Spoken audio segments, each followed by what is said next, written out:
এই যে সাদা ধপধপে জিনিসগুলো কি জানেন? এগুলো হচ্ছে ষাঁড়কচুর কন্দ।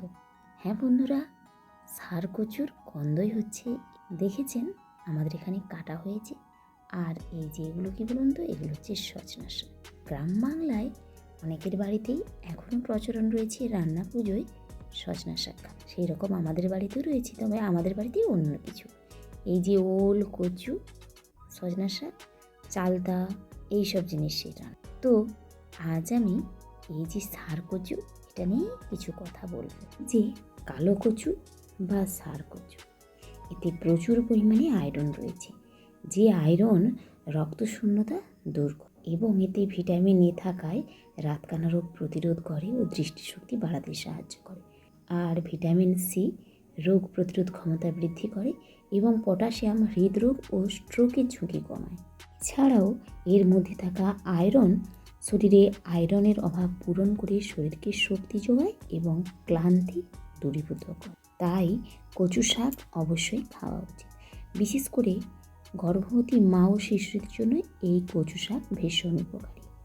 এছাড়াও এতে রয়েছে প্রচুর পরিমাণে ক্যালসিয়াম, ম্যাগনেসিয়াম, ম্যাঙ্গানিজ ও ফসফরাস। আমাদের দাঁত ও হাড়ের গঠনে কচু শাকের তুলনা হয় না। তাছাড়া ক্ষয়রোগ প্রতিরোধে কচু শাকের ভূমিকা অত্যন্ত গুরুত্বপূর্ণ। নিয়মিত কচু শাক খেলে দাঁত ও হাড় ভালো থাকে। কচু শাকে পর্যাপ্ত পরিমাণে যে আয়রন থাকে, সেই আয়রন তো আমাদের রক্তশূন্যতা দূরীভূত করেই। এছাড়াও কচুতে থাকা আয়রনও আমাদের শরীরে রক্তের যোগান দেয়। অর্থাৎ কচুর শাক এবং কচু দুটোই কিন্তু শরীরের জন্য সমান কাজ দেয়।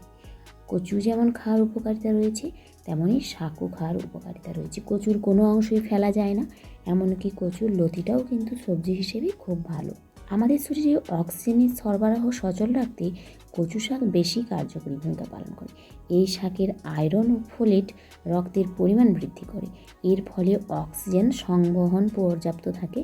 আবার কচু শাক খেলে রক্তের কোলেস্টেরল কমে, তাই উচ্চ রক্তচাপের রোগীদের জন্য কচু শাক এবং কচু বেশ উপকারী। নিয়মিত কচু শাক খেলে কোলন ক্যান্সার ও ব্রেস্ট ক্যান্সারের ঝুঁকিও দিন দিন কমে। তবে কচু এবং কচু শাক খাওয়ার যেমন উপকারিতা রয়েছে, তেমন অপকারিতাও কিছু রয়েছে।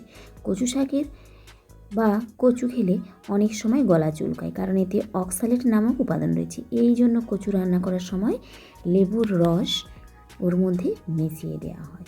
তবে যাদের শরীরে অ্যালার্জির সমস্যা রয়েছে, তাদের কচু বা কচু শাক না খাওয়াই ভালো। কচুর অপকারিতার মধ্যে আরেকটি অন্যতম হলো গ্যাস্ট্রিকের সমস্যা দেখা দিতে পারে। তাই কোনো জিনিস বেশি পরিমাণে খাবেন না, কারণ যে কোনো জিনিসের যেমন উপকারিতা রয়েছে, তেমন বেশি খেলে আবার তার অপকারিতাও দেখা দেয়। তাই সাবধানে খাবেন, ভালো থাকবেন।